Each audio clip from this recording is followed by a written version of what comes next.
My badge was deactivated midday when they fired me. They didn't realize my account was the sole administrator for the entire cloud infrastructure I designed. Deactivating it didn't just lock them out, it triggered a security protocol that wiped the servers clean in 60 minutes. Her badge chirped red. That was the moment. Tuesday morning, 9:42 a.m., right between her second coffee and the internal scream she reserved for Tyler's weekly Synergy Pulse meetings. She stood in front of the glass turnstile, holding the limp plastic rectangle in her hand like a dead fish, swiping again. Red again.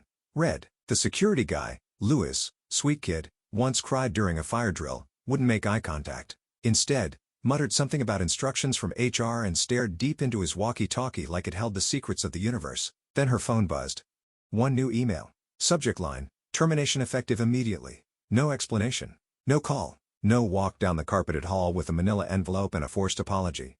Just you're done like a crusty post-it note peeled off a fridge. Jennifer didn't scream, didn't cry, didn't even blink. She turned around, walked to her car, sat in the driver's seat, and closed the door with a soft click. Then for the first time in 7 years, she took a breath that didn't taste like recycled office air and betrayal cologne. And while she sat there, engine off, her personal laptop back at home pinged once, a subtle silent flicker of code. Protocol Omega. Initialization sequence begun. They just tripped the wire. Now look before we go any further. This story is about to get wild. If you're one of the 97% of folks listening who haven't hit that subscribe button yet, maybe go ahead and fix that. Toss us a like too. It helps more than you think. Keeps the story team caffeinated and slightly less vengeful than Jennifer. Alright.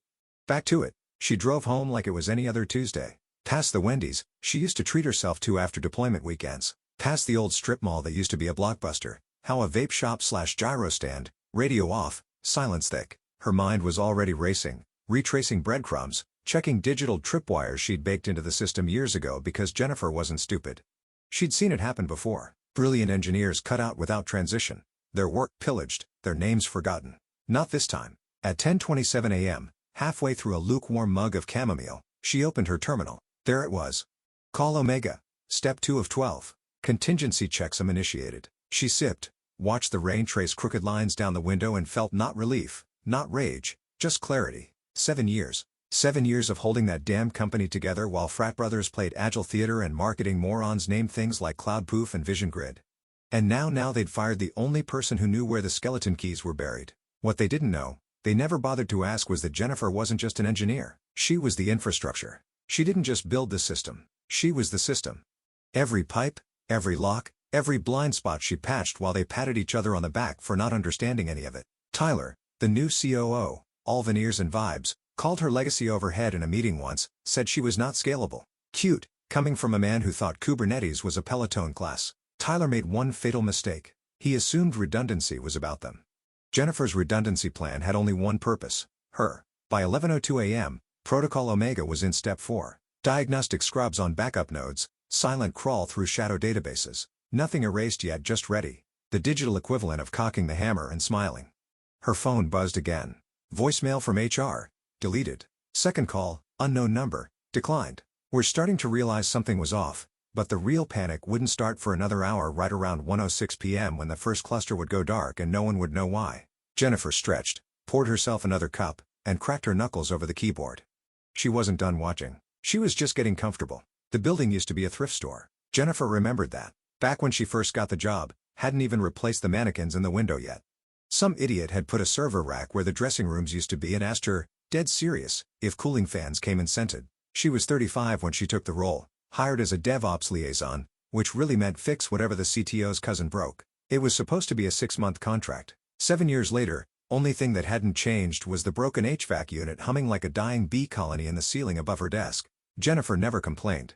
She documented, patched, rewired, and rebuilt every part of the company's tech stack with the quiet obsession of a woman who'd been burned before. And she had.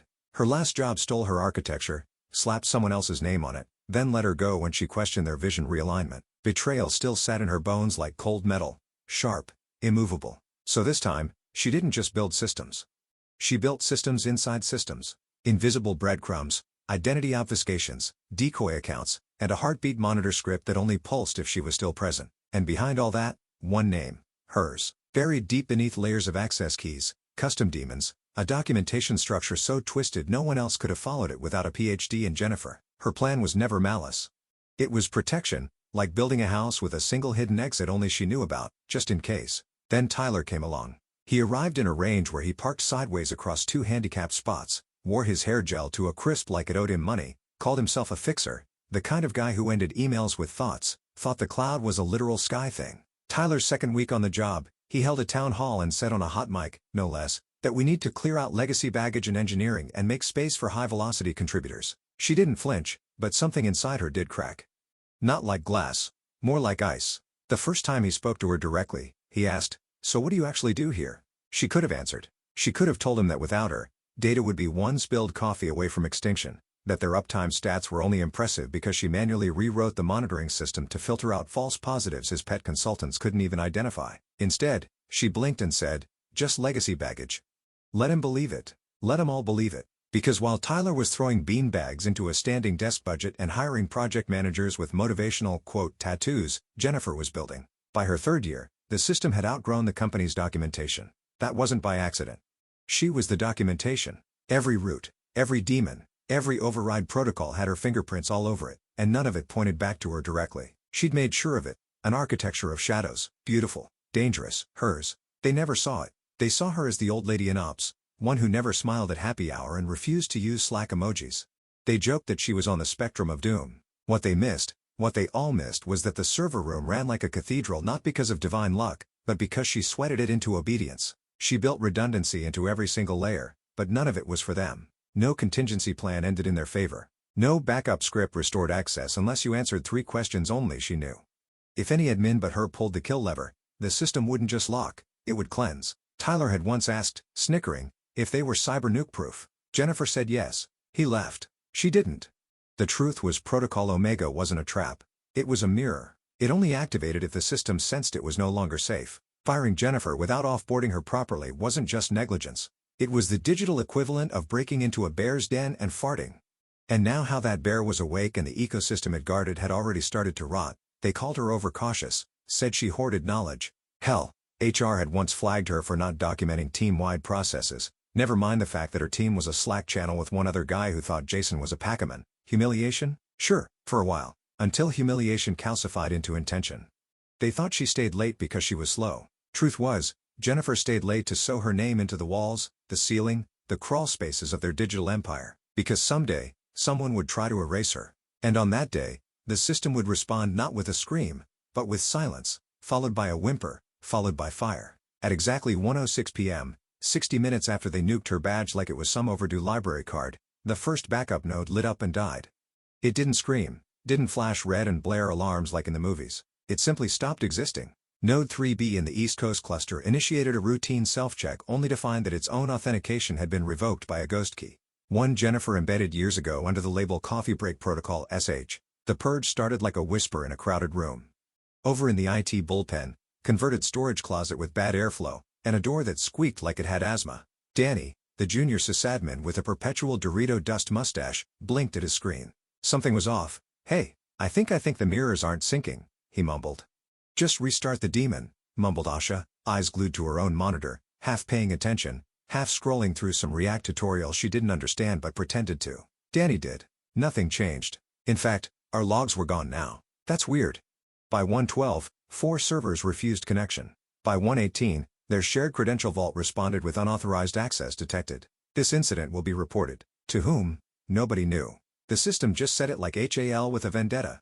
Danny called his manager, Jared, who was out to lunch, both literally and in every other meaningful way. Meanwhile, Tyler was upstairs in his corner office, practicing how to say synergize without blinking.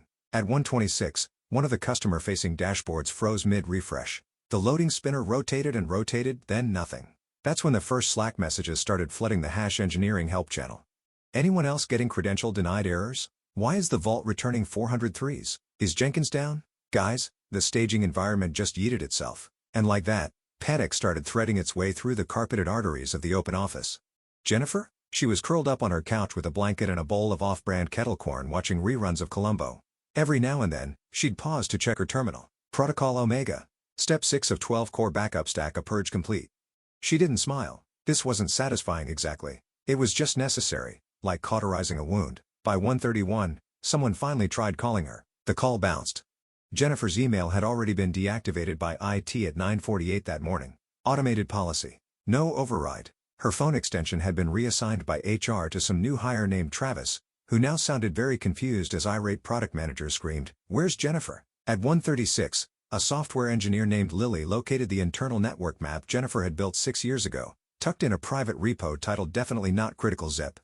It was a Picasso of abstraction, node hierarchies folded like origami, recursive naming conventions that spelled out limericks, access levels nested like Russian dolls. Lily opened the config index. One name was listed across all root permissions, all critical pipelines, all escalation scripts. J. Hale, and J. Hale no longer existed in the system. Lee's message to her manager simply read, "I think we deleted God." Jared finally got back from lunch around 2 o'clock carrying a lukewarm Chipotle bowl and the confidence of a man who thought DevOps meant doing yoga while deploying code. By then, the financial environment had begun shutting down. Reconciliation scripts gone. Cron jobs null. The system wasn't crashing. It was forgetting. Selectively, mercilessly, line by line. The logs didn't show deletion. It showed absence as if those parts of the system had never existed at all. And Jennifer, she was still silent. No tweets, no threads, no snarky subtext posts on LinkedIn, just a digital shadow tracing its way through the heart of machine that forgot who built it because her fingerprints weren't on the keyboards anymore. They were in the foundation, the walls, the pipes. You could kill the architect, but you better pray she didn't take the blueprints with her. Eiler's voice cracked first, not over the intercom, not in a meeting, but in a high-pitched, throat-strangled wheeze from the war room. A glass-paneled fishbowl on the 6th floor where execs like to pretend they were running NASA instead of a mid-tier tech startup with a mascot named Bitey the Squirrel. "Reboot the damn thing," he shouted, jabbing a conference table screen like it owed him child support. "Just pull the backups and roll us to yesterday." Silence. Then a shaky voice, Jared still chewing the edge of a tortilla chip, mumbled, "We can't." "You can't." Tyler turned, eyes twitching. "You mean you won't?" "No. Like, the vault says we don't have permission." Across the office, monitors flickered like candlelight in a hurricane. Client dashboards blinked out one by one. Customer success reps were whisper-screaming into headsets, trying to keep contracts from unraveling while tabs reloaded into voids. One woman was Googling how to send invoices by fax. In the far corner, someone tried to SSH into the mainframe and got a message that simply read, "Access denied. Root permission not found. System rollback unavailable." It was 3:14 p.m. By now, nearly every cloud-hosted environment had flatlined. Microservices were dropping like flies. Logs? Gone. Billing environment? Bricked.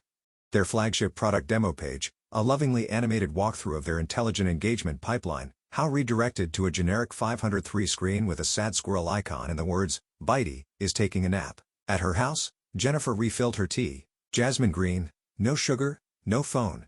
Just the sound of soft rain against the window pane and the occasional croak of a bullfrog in the backyard pond. She liked the frogs. They never talked over her during meetings. Protocol Omega. Step 8 of 12. API token library expunged. She watched it happen in real time like a demolition slow enough to save her. At 3:27, Lily, yes, the same junior engineer who once thought Git was a Pachymian evolution, uncovered the architecture file Jennifer had buried in an S3 bucket labeled Churro Recipes v4 final zip. She cracked it open with trembling fingers. It was a diagram. A living, pulsing network tree that looked less like a cloud infrastructure and more like a subway map designed by a conspiracy theorist on Adderall. Every node, every dependency, every access level, color-coded, documented, and every single root credential tied to one identity. J. Hale Global Admin retired, 9:42 a.m. Not by choice. Lily's face went white. She turned to Jared and held out her laptop like it was radioactive. I think she was the only one. Jared squinted. The only what? The only everything. 3 seconds later, the first executive started yelling. By 3:34, the war room glass rattled from the sheer decibel level. The director of product screamed something about regulatory exposure, while the CFO asked if any backups existed off-site, only to be met with a slow, soul-leaking nod of the finance tech who just realized the accounting environment was nested in the same vaporized instance group. Tyler was pacing now. His watch buzzed, 2 missed calls from board members. His forehead glistened like a greased ham. "Just call her," someone shouted. Tyler froze. "She's locked out." "Then offer her money. I don't care if she's at Burning Man with no pants. Get her back in here." The words emergency consulting contracts started flying. Did numbers? $5K, $10K, $25K for 1 hour of access. None of them realized that Protocol Omega had already reached Step 9, identity token seeding, invalidated. No amount of money could stop what was now an autonomous self-protecting digital bonfire. At 3:41, a regional client sent a cease and desist. At 3:44, CEO's teenage daughter texted him, "Why is your company trending under #cloud collapse?" And at 3:45, Jennifer opened her browser, typed in the domain, saw the squirrel, and whispered, "Biddy deserved better." She took another sip of tea, pulled the blanket tighter, and watched the system she built like a cathedral no one respected collapse into ash behind bulletproof glass. Her phone rang at 4:02 p.m. The name on the screen, unknown number. The ringtone, silent. She'd set it that way years ago for situations just like this. She didn't even glance at it, just let it buzz itself into oblivion while she watered the succulents on her kitchen sill, hands calm, motions deliberate. Her tea was cold now, but that felt right. Some moments deserved to be sipped with a little bitterness. The calls kept coming. Voicemail after voicemail. Some polite, some frantic. One sounded like Jared hyperventilating mid-apology, trying to say her name between sentences that started with please and ended with just a minute of your time. She muted the phone altogether. At 4:19 p.m., her lawyer called. She answered this one. "Hi, Barry," she said as if discussing a parking ticket. "Jennifer," he said, tone clipped. "They've reached out. Multiple reps. One legal, one tech liaison. They're asking if you'll consult. One-time access under a written contract. What's the offer? $10. Just a few hours. Say they need your help recovering infrastructure control." Jennifer let the silence stretch. Not for drama, for oxygen. "They think I can recover it?" she asked. Barry exhaled. "They do?" She nodded to no one. "That's cute." Then she opened her laptop, drafted a single email, and sent it to the contact address Barry forwarded. No greeting, no pleasantries, just a single quiet sentence typed in the body. "It's already too late." She clicked send, closed the lid, stared out the rain fog window where the sky had turned a soft gunmetal gray. That was the thing about Protocol Omega. Once it activated, there was no rollback. It didn't just deny access. It obliterated it. Root keys burned. Vault credentials re-encrypted with self-destructing salts. System backup scrubbed at intervals set to mimic entropy. Every login token that ever had her name on it was now digital compost, designed it to respond like a living organism to a fatal wound, not with repair, but with purging fire. Not because she wanted revenge, but because she'd learned painfully that systems are only loyal to the last person who fed them. And, Jennifer, she'd stopped feeding this one the moment they threw her away like expired printer toner. At 4:33 p.m., Tyler's office lights flickered. By 4:41, the finance department couldn't process invoices. 4:47, their main client portal returned a blank screen and a 504 timeout, traced back to a server that no longer existed and couldn't be cloned because the snapshot policy had been overwritten by something called Omega Cascade SSH. No rollback, no restoration, only the slow creeping realization that every second ticking forward was dragging their company backward through a digital meat grinder. Jennifer poured herself a glass of wine, not a celebration, not a toast, just ritual, like closing the hatch after a storm passes. At 5:02 p.m., Barry texted her. "They're escalating to the board. Want to negotiate?" She replied once. "They can't.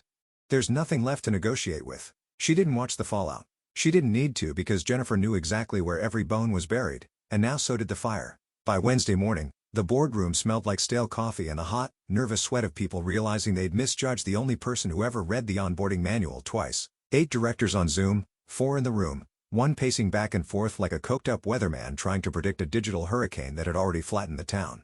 "This is unacceptable," barked the head investor, a man named Martin with a voice like a chainsaw in a courtroom. "We're talking millions in SLA breaches. Government clients are threatening to pull contracts, and your systems are still down." Tyler adjusted his collar, which had somehow become tighter since yesterday. "We're working on it. Our team is investigating restoration." "You had a team," Martin cut in. "You fired the team. You fired the one person who apparently knew how to keep this operation duct-taped together." Tyler blinked. "With respect, Jennifer was a bottleneck. We had no idea she held global credentials or documentation." "No succession planning?" another board member asked. "Not even a transition folder." "Tyler, how the hell did you not know who held root?" "She siloed information." Tyler snapped his voice too loud. "She made herself irreplaceable on purpose." IT, represented by Jared, now visibly sweating through a wrinkled flannel, jumped in defensively. "She wasn't on the official root access logs. We checked. She wrote the access log software." Someone else shouted. "It was the logs."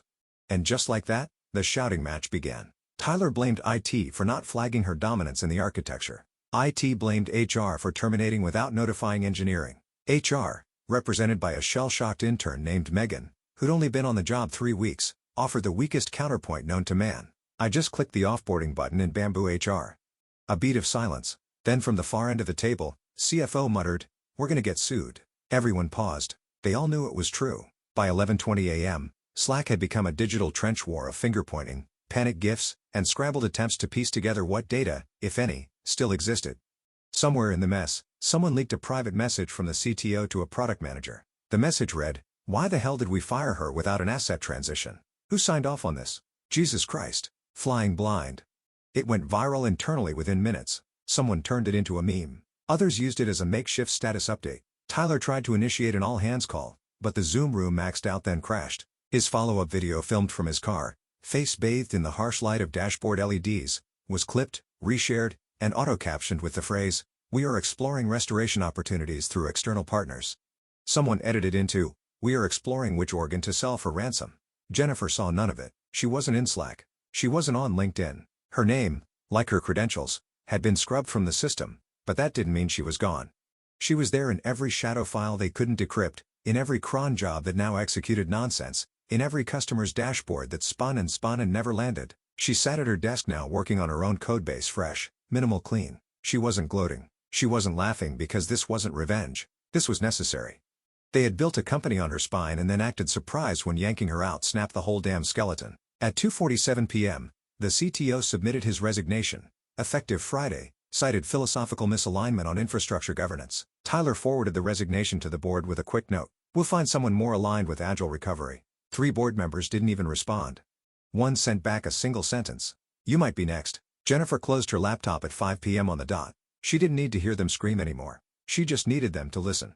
The file was still on her laptop, tucked inside a folder called Old Recs, right between a tax spreadsheet from 2018 and a half-finished PowerPoint titled "Why Single Sign-On Shouldn't Be Optional, You Morons." She hadn't opened it in years, but the file name hit like a pulse of muscle memory.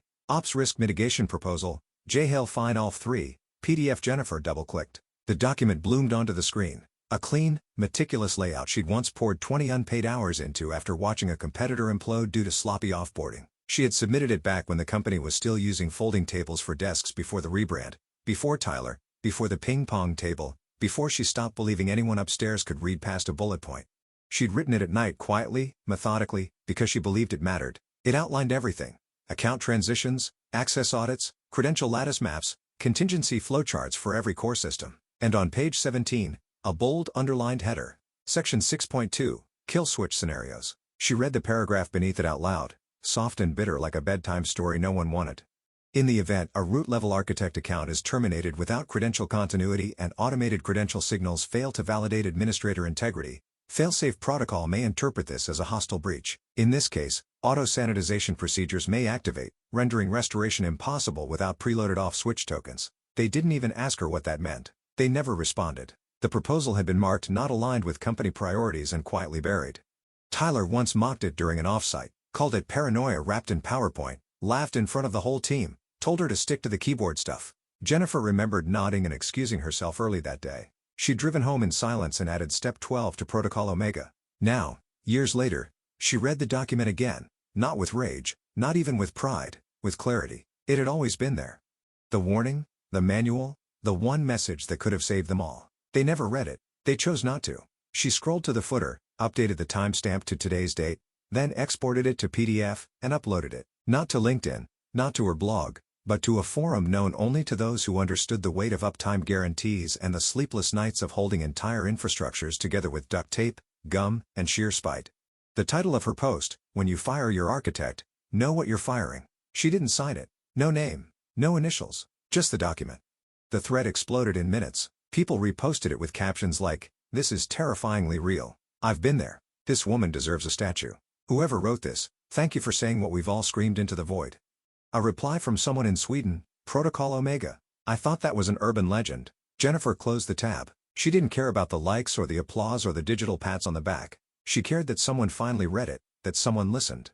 Outside, under rolled low and steady across the hills, her succulents glistened with raindrops. Inside, her terminal still pulsed with quiet confirmation logs, step 11 of 12 complete final access tables over it, and she shut her laptop. This wasn't the end of something. This was the world finally catching up to the warning she gave them years ago.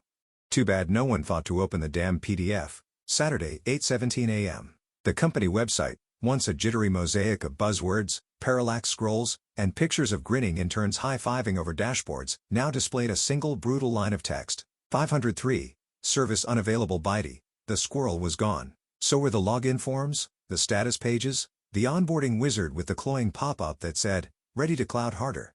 All of it vaporized. The infrastructure hadn't just failed, it had ceased to exist. Vendors woke up to expired API keys and auto-canceled contracts. AWS invoices flatlined. Monitoring tools returned gibberish. One customer support integration sent an alert at midnight that simply said, "Your system heartbeat has stopped. Do not attempt resuscitation." No backups. No logs. No anything. At 9:12 a.m., a regional compliance officer filed a breach notification on their behalf, not because they asked, because it was now legally required. Jennifer read the notice while eating toast with almond butter and exactly 3 blueberries. She likes symmetry. She didn't gloat.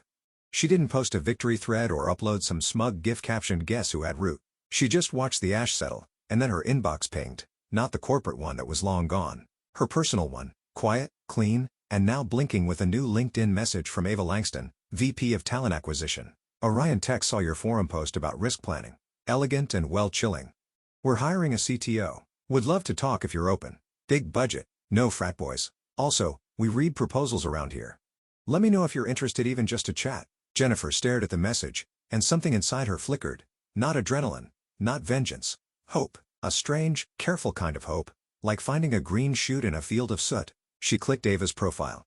Women-led firm, lean structure, real code in the leadership bios. They were building tools for disaster recovery infrastructure. Irony at its finest. Jennifer took another bite of toast, thought for a minute, then opened a new tab and typed Red Canopy Dev, a domain she'd quietly bought years ago. She picked the name after watching a time-lapse of a forest fire where days after the blaze, buds pushed through blackened soil beneath a red leaf tree still standing.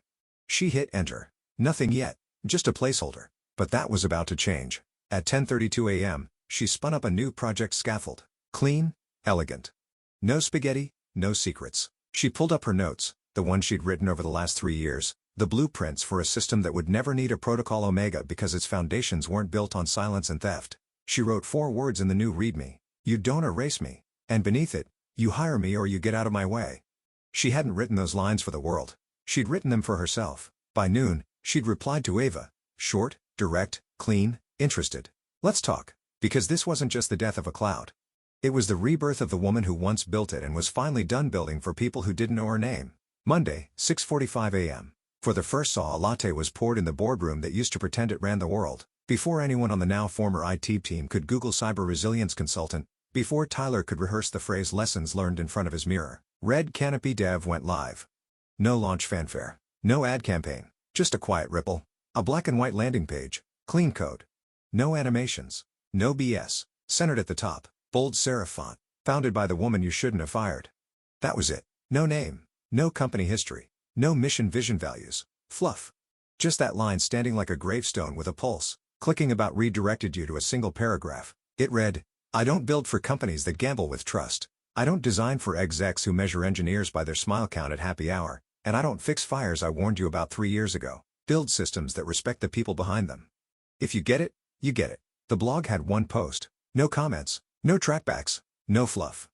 Title, "You Never Had Root." It wasn't a rant. It was a scalpel. 3,000 words of tightly coiled insight on mismanagement, on offboarding, on the deep arrogance of leaders who mistake silence for passivity, on how trust, once broken, doesn't vanish. It evolves into contingency plans with teeth.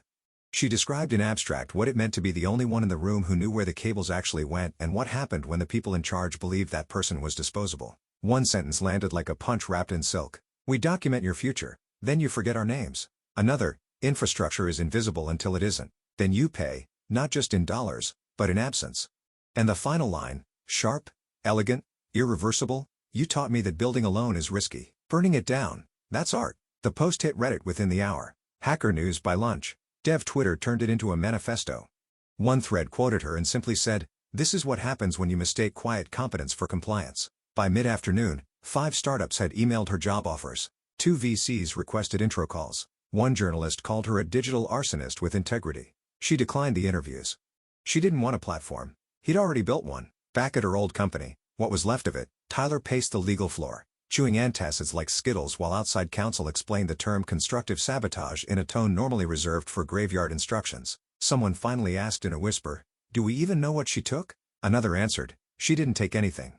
Pause. She just stopped giving. That was the final trace. Not a virus, not a worm, not a hack. Just the clean, Quiet withdrawal of a woman who had held their system together, not with duct tape, but with grace. And when they pushed her out, she took that grace with her. Jennifer sat on her porch as the sun slid down behind the trees. Laptop closed, hands still, calm, not triumphant, not gloating, just whole. They didn't just lose data. They lost the only person who knew how to make it matter. Thanks for joining the fun, you office survivors.